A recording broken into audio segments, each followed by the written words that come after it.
Selamat pagi, saudaraku. Renungan kita hari ini 24 Maret 2021 dengan judul Pengampunan.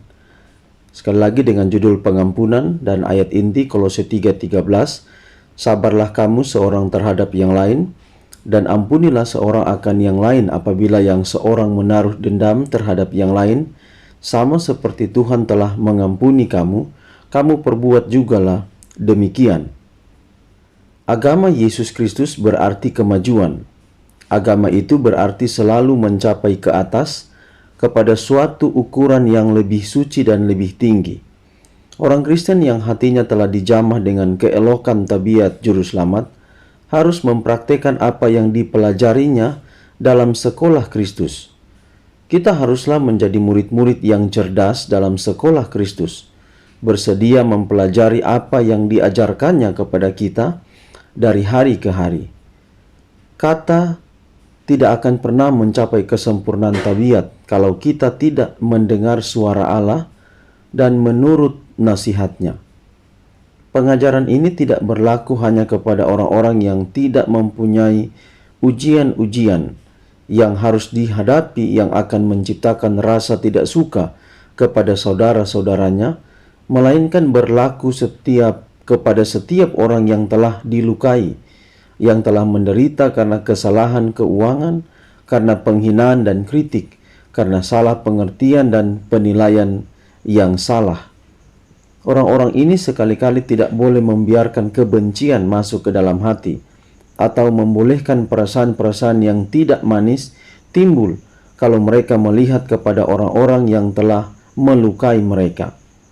Seperti Kristus, kita akan mengampuni musuh-musuh kita dan berjaga-jaga kepada kesempatan untuk menunjukkan kepada orang-orang yang telah melukai kita bahwa kita mengasihi jiwa mereka itu, dan kalau sekiranya kita dapat, kita akan berbuat kebajikan kepada mereka.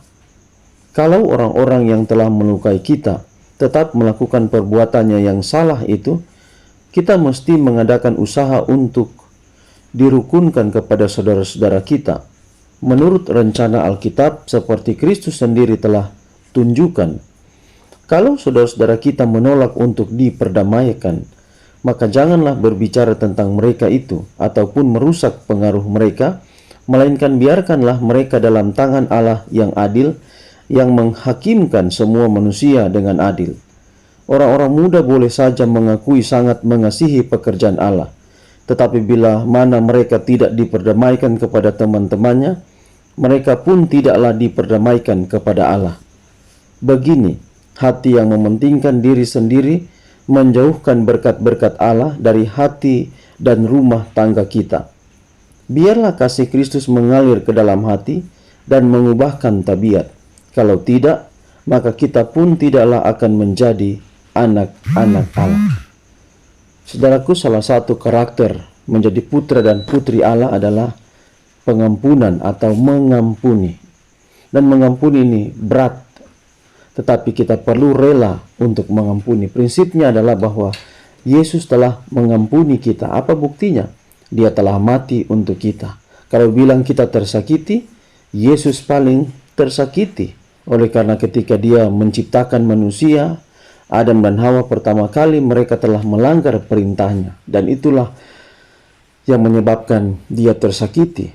Tetapi apa yang harus diakibatkan, yang harus dialami oleh Adam dan Hawa itu digantikan oleh dia sendiri. Dia yang tersakiti, tetapi dia sendiri yang menebus, dia sendiri yang mewakili manusia untuk mati bagi kita. Prinsipnya di sini adalah bahwa musuh sekalipun kita perlu kasihi. Tadi ada beberapa kutipan di sini katakan, kalau orang-orang yang telah melukai kita tetap melakukan perbuatannya yang salah itu, kita mesti mengadakan usaha untuk dirukunkan kepada saudara kita. Saudara lihat di sini bahwa kita juga perlu berupaya agar orang yang bahkan menyakiti kita, perlu kita rukun kembali dengan dia. Saya selalu katakan kepada umat-umat Tuhan, jemaat-jemaat yang saya layani, bahwa ingat, surga cuma satu. Tidak ada pilihan tempat yang lain. Kalau surga banyak, kita bermusuhan dengan orang tidak jadi masalah. Tapi di sini fokus bukan kepada orang yang melakukan kesalahan kepada kita saja, tapi apa yang perlu kita lakukan jika kita tersakiti. Obatnya adalah mengampuni. Kalau kita tidak mau belajar untuk mengampuni, kita akan rasa sakit terus. Kita sakit hati itu tidak akan pernah terobati. Artinya bahwa cara mengobati luka di hati kita adalah mengampuni. Dan itulah diajarkan oleh Tuhan di pagi hari ini. Saya doakan saudara-saudara yang pernah tersakiti oleh karena kesalahan, kekurangan orang yang lain, doa kita pagi hari ini, mari kita diberikan hati yang rela untuk mengampuni. Doa saya adalah kiranya Tuhan, Roh Kudus mengobati luka di hati saudara untuk disembuhkan.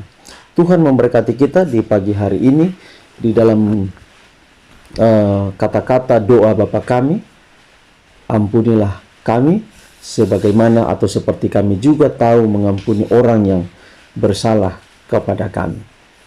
Kalau kita mau minta ampun kepada Tuhan, ingat, kita diampuni adalah ketika kita juga mengampuni orang yang lain. Ini adalah timbal balik. Kalau kita diampuni oleh Tuhan, maka dengan itu respons kita adalah kita mengampuni orang lain yang bersalah kepada kita. Inilah menjadi harapan kita di pagi hari ini. Mari kita berdoa. Tuhan, terima kasih untuk renungan yang indah hari ini. Ini sesuatu yang sulit kami lakukan, apalagi kalau kami tersakiti.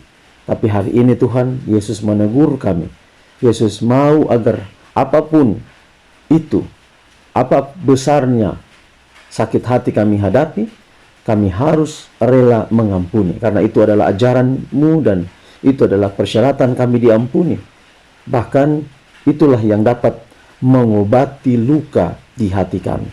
Mampukan kami hari ini Tuhan, dan ajar kami untuk belajar, untuk rela, untuk setia, dan untuk melakukan atau mengampuni orang yang bersalah kepada kami. Jika demikian Tuhan, maka perbuatan ajaib Tuhan lewat kematian-Mu menjadi bagian dalam hidup kami. Tuhan, inilah doa kami. Pimpin kami hari ini dalam semua urusan, semua tanggung jawab, semua pekerjaan kami.